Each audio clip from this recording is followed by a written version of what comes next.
sebuah desa bernama Ngaso, hidup sepasang suami istri bernama Ki Hajar Salokantara dan Nyai Salokantara. Selama puluhan tahun bersama, mereka belum juga dikaruniai seorang buah hati. Suatu hari, Ki Hajar Salokantara berpamitan untuk pergi bertapa ke Gunung Telomboyo demi meminta keajaiban seorang buah hati. Dengan menitipkan kelintingan pusakanya, Ki Hajar pun pergi meninggalkan Nyai Salokantara.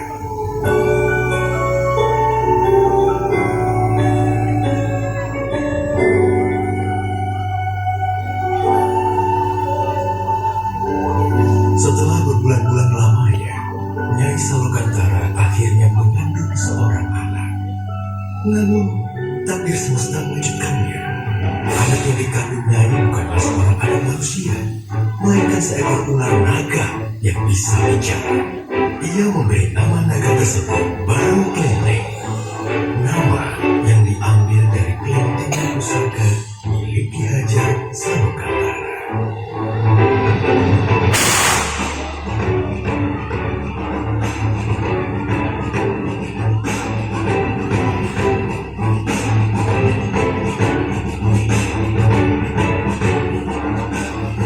Nyai Salokantara membesarkan Baru Klenteng seorang diri.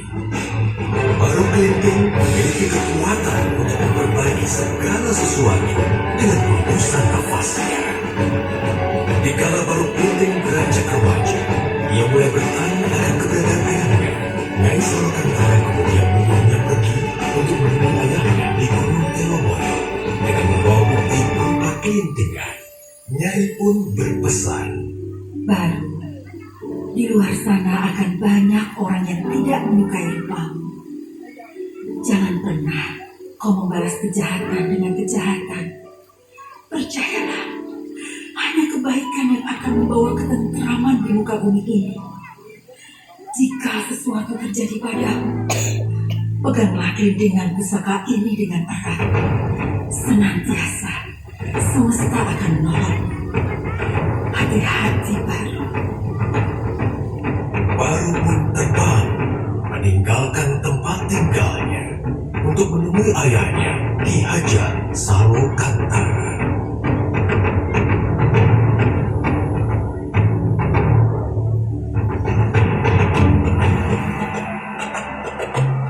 Setibanya di Gunung Telomboyo, Baru Klenteng membangunkan Ki Hajar dengan keberadaannya. Ki Hajar Salokantara sangat terkejut melihat rupa Baru Klenteng yang merupakan seekor ular naga. Baru Klenteng kemudian memberitahukan Ki Hajar bahwa ia adalah anaknya. Ki Hajar merasa tidak percaya. Akan tetapi Baru Klenteng menggunakan kelintingan emas pusaka miliknya. Ki Hajar kemudian memuji Baru Klenteng dengan berkata bahwa jika Baru Klenteng mampu untuk melingkari Gunung Telomboyo dengan tubuhnya, maka Baru adalah anaknya.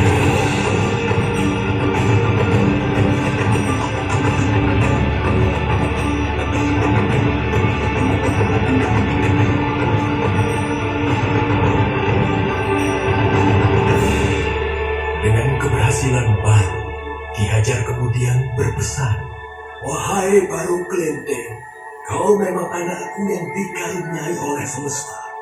Sekarang, hendaklah kau pergi ke Bukit Tugur dan bertapa. Maka wujudmu akan berubah menjadi manusia." Baik, Ayahanda.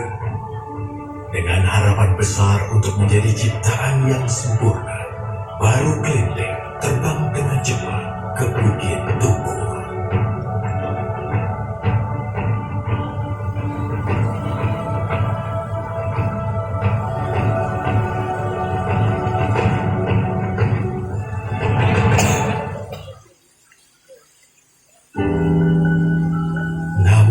Di perjalanan, ia melewati suatu desa yang dilanda kemiskinan. Desa itu adalah Desa Patu. Merasa iba, Baru menolong desa itu dengan hembusan nafasnya.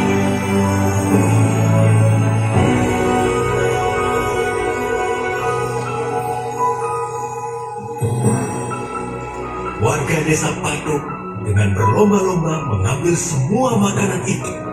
Di saat yang bersamaan, semesta mengubah Baru Kelinting menjadi seorang anak manusia.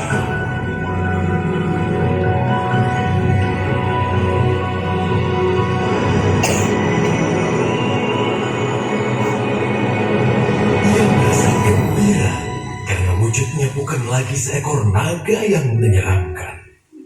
Tiba-tiba, perut Baru Kelinting berbunyi kelaparan. Dengan rupa seorang manusia, Baru Kelinting tidak lagi takut untuk menghampiri desa tersebut. Ia berjalan mendekati desa dan meminta makanan pada salah satu warga. Akan tetapi, Baru Kelinting malah diusirnya. Siapa kau anak kecil? Di sini tidak ada makanan untuk. Semua ini hanya untuk kami. Warga desa Patuk. Pergi kau dari sini.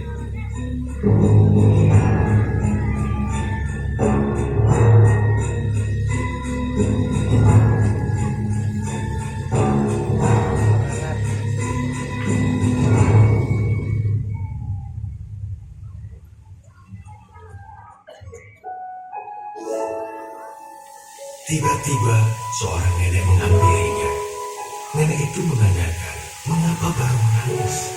Kemudian Baru bercerita bahwa warga desa Patuk mengusirnya. Mendengar cerita Baru, nenek itu mengajak Baru ke halaman rumahnya dan memberikannya sepiring makanan. Lalu nenek itu menceritakan sifat asli warga desa Patuk yang angkuh dan serakah. Seberapapun keajaiban yang terjadi kepada mereka, mereka tidak pernah menyampaikan rasa syukur kepada semesta. Kemudian nenek itu berpesan kepada Baru, jika ia mendengar gemuruh langit, maka segeralah pergi ke bukit paling tinggi.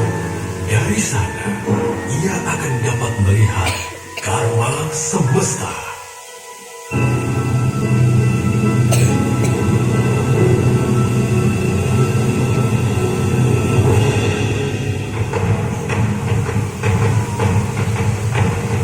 Tak lama kemudian, suara besar terdengar dan hujan mulai turun.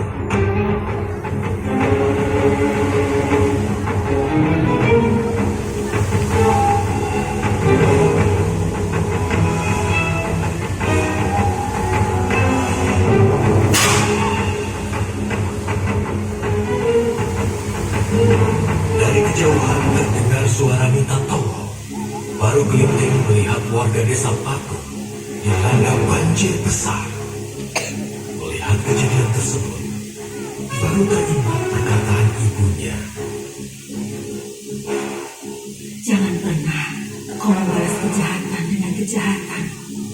Percayalah, hanya kebaikan yang akan membawa ketentraman di muka bumi ini.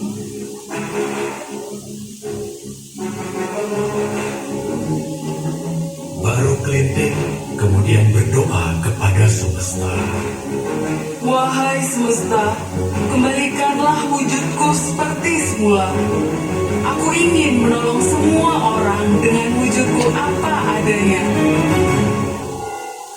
Dengan wujud ular naga seperti sedia kala, Baru Kelinting menolong warga desa Patuk dari bencana banjir tersebut.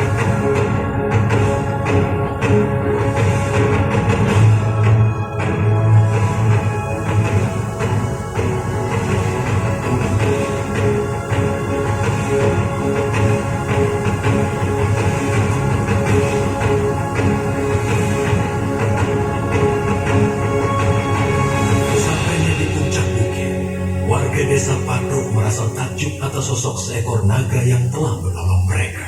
Baru Kelinting pun memberitahu warga desa Patuk bahwa ialah anak kecil yang telah mereka usir tadi.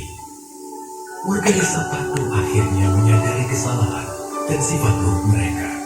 Dengan tundukan rasa hormat, warga desa Patuk menyampaikan rasa syukur mereka atas Baru Kelinting dengan menamakan tempat tersebut Rawa Pening, yang berarti melambangkan kebeningan hati Baru Kelinting.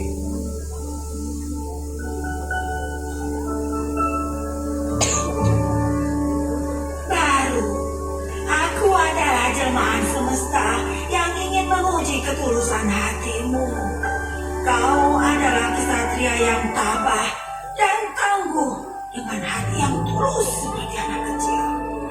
Maka dari itu, akan kuubah wujudmu menjadi seekor naga yang selalu membawa kebahagiaan masa kini dan disukai oleh semua orang, yaitu naga loka.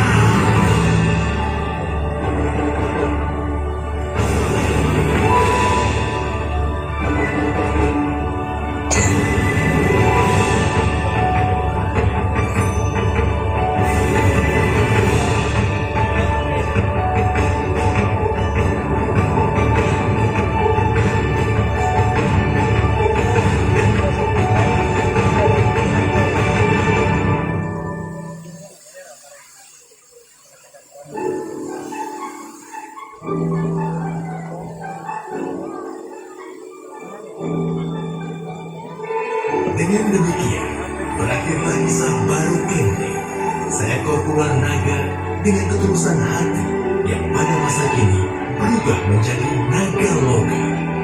Naga yang selalu membawa keceriaan untuk semua.